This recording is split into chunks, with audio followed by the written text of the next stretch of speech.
تفضلي.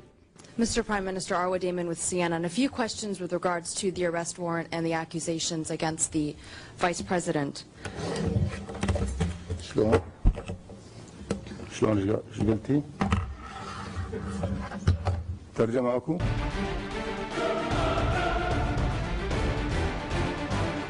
هذه فقاعة ستنتهي.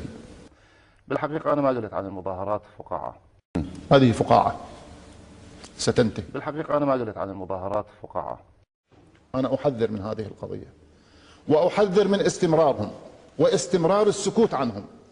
أقول لهم أنا معكم ولا مانع عندي من التظاهر، ونحن نقول لهم انتهوا قبل أن تنهوا بإرادة الحكومة.